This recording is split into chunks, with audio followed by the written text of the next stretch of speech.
El día 12 de marzo, Jalisco tomó las primeras decisiones para enfrentar la pandemia del COVID-19. Lo hicimos en medio de un escenario de incertidumbre que hizo que cada definición tomada fuera objeto de críticas y cuestionamientos. Hubo en aquel momento que actuar al margen de las definiciones que se tomaban por parte del gobierno federal a partir de las recomendaciones que nos dio la comunidad científica y académica de la Universidad de Guadalajara. A partir de ese día, nuestro estado fue convirtiéndose en un referente nacional por haber actuado a tiempo, por ejercer su soberanía con responsabilidad, por hacer de la corresponsabilidad su mejor escudo contra el virus, pero sobre todo por privilegiar la salud y la vida de sus ciudadanos por encima de cualquier otro interés. Hoy podemos decir que el tiempo nos dio la razón.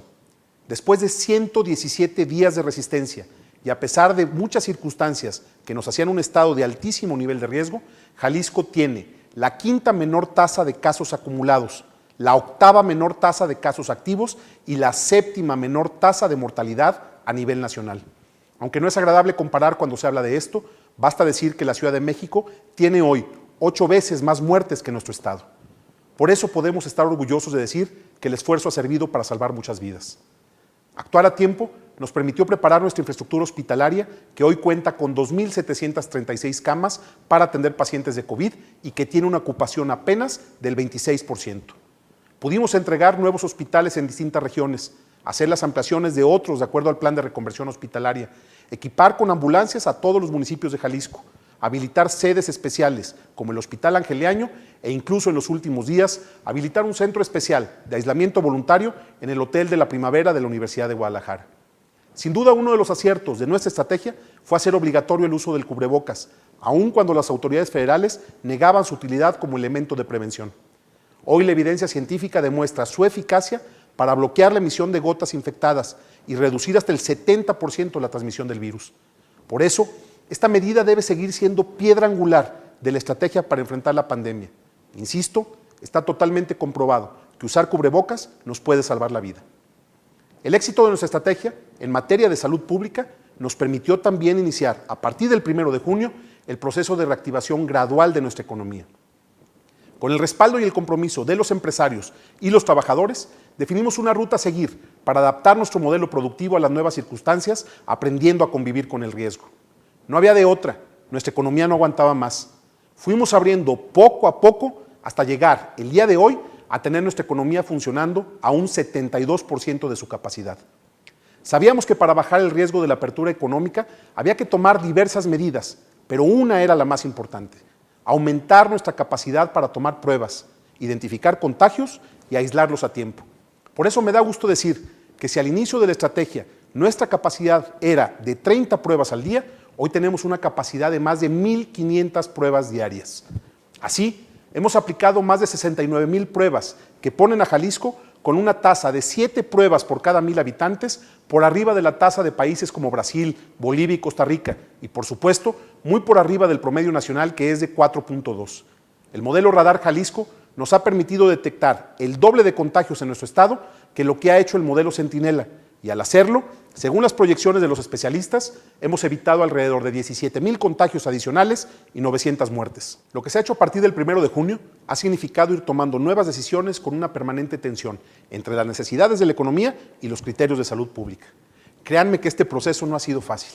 Entiendo la desesperación de aquellos sectores económicos que por su naturaleza no han podido abrir, pero detrás de cada decisión hemos puesto por delante la valoración en materia de salud de nuestros expertos, que a partir de la experiencia acumulada en el mundo y a partir de nueva evidencia científica nos han marcado el rumbo, muchas veces en contra de lo que yo más quisiera, ver a Jalisco trabajando ya a todo vapor para salir adelante.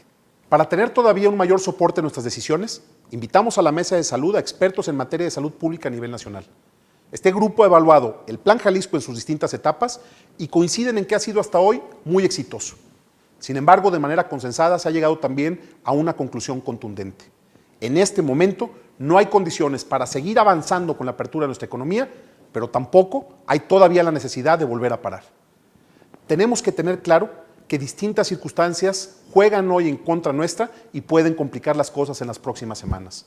Si la dinámica de la pandemia que hemos vivido en los últimos días en nuestro estado se mantiene, si la gente no entiende el nivel de riesgo en el que estamos y si la movilidad sigue creciendo, corremos el riesgo de que todo lo que logramos se pierda. Está en juego la vida de los jaliscienses y tenemos por eso que actuar con toda responsabilidad.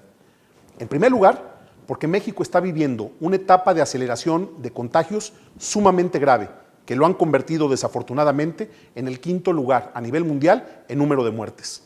Jalisco no es una isla y el nivel de vulnerabilidad que tenemos por el intenso intercambio de personas y mercancías con otros estados y otros países es enorme. En segundo lugar, porque tenemos que entender que la relajación de la disciplina ciudadana nos está pasando factura. En la última semana, el promedio de contagios diarios es de 536 personas. Llevamos 3 semanas con más de 1,600 casos activos. El 25% de las 867 defunciones en el estado se dieron en la última semana y el nivel de positividad se incrementó de 27 a 31%. Pero sobre todo, nos preocupa el nivel de desgaste y cansancio que enfrenta nuestro personal médico. Como en el resto de las actividades laborales, tenemos en el personal de salud hipertensos, diabéticos, embarazadas y personas de más de 60 años que no pueden trabajar. Por eso nuestros doctores y enfermeras que pueden hacerlo están trabajando sin descanso. Aunque seguimos contratando personal y haciendo rotaciones, el déficit sigue siendo enorme. Adicionalmente, hay que decir que van 444 casos de personal de salud contagiados por atender casos de COVID y 1,873 casos de trabajadores del sector salud contagiados. Tenemos hospitales listos, pero nuestro personal está trabajando al límite y ahí no tenemos mayor margen de maniobra. Adicionalmente, hay que decir, aunque suena a regaño, que hay quienes no están cumpliendo con su responsabilidad como se ha pedido. La enorme mayoría de las empresas y negocios ignoraron, por ejemplo, el llamado a programar horarios de ingreso y salida escalonados y eso impactó en el nivel de riesgo del transporte público.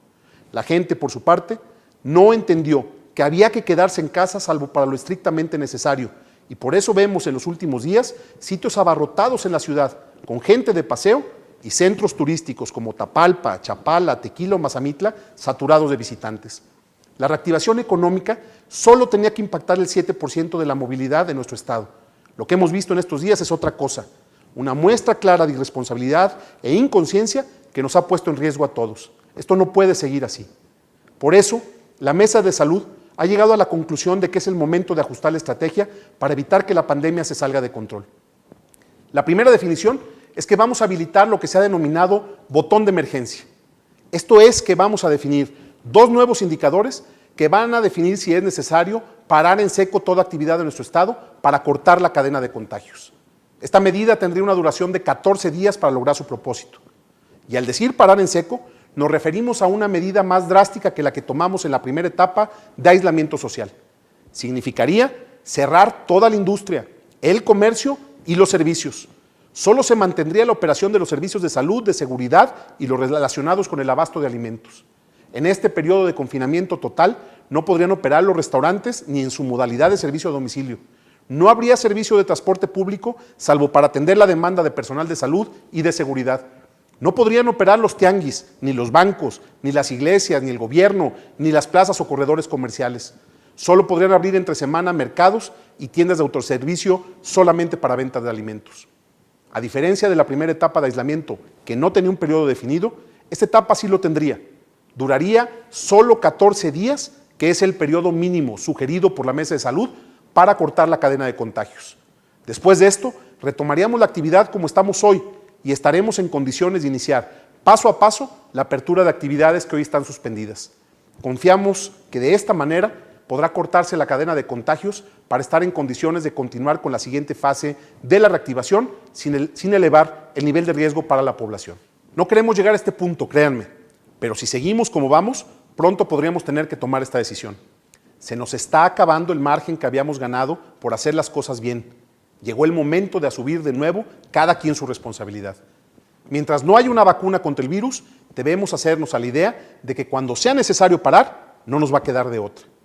Por ello, a partir de hoy, por determinación de la Mesa de Salud, dejará de operar el semáforo estatal que habíamos diseñado, ya que los indicadores que nos sirvieron para tomar las primeras decisiones sobre la reactivación cumplieron su función, pero ya no son útiles en este nuevo momento.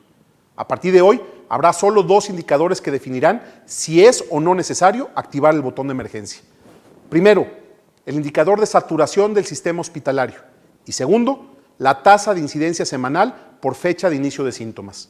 Si el primer indicador llega al 50%, o el segundo llega a 400 casos, vamos a tener que parar una vez más. Así de claro. Hoy estamos en el primer indicador en 26% y en el segundo en 290 casos. Asimismo, el 15 de julio presentaremos un nuevo instrumento denominado tablero de riesgo para definir cómo y cuándo continuará el proceso de reactivación del 28% de la actividad económica que no ha podido todavía iniciar operaciones.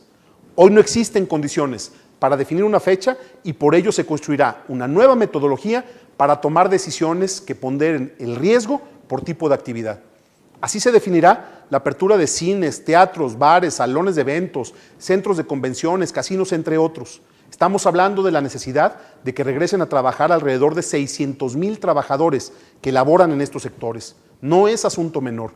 Queremos que todos podamos regresar a trabajar, pero sin que esto signifique sacrificar vidas. En este mismo sentido, en los próximos días, la Mesa de Educación definirá los criterios y protocolos para definir los tiempos y las formas en las que se dará el regreso a las aulas de alumnos y maestros. Adicionalmente, el Gobierno del Estado trabajará para apuntalar 5 estrategias clave. Primero, seguir incrementando el número de pruebas PCR. Segundo, apuntalar la estrategia de aislamiento voluntario para llegar al tope de nuestra capacidad. Tercero, reforzar el uso de cubrebocas como una medida obligatoria en el espacio público y concientizar a la población sobre la importancia de su uso. Cuarto, fortalecer las capacidades de inspección y vigilancia de los municipios para garantizar que las medidas establecidas en los protocolos se cumplan. Y quinto, insistir en la obligación de las empresas para establecer horarios de ingreso y salida escalonados para sus trabajadores. Estamos en un momento clave. Si actuamos con responsabilidad, podremos salir adelante sin tener que volver a parar nuestra economía. Jalisco nos necesita a todos, no podemos fallar.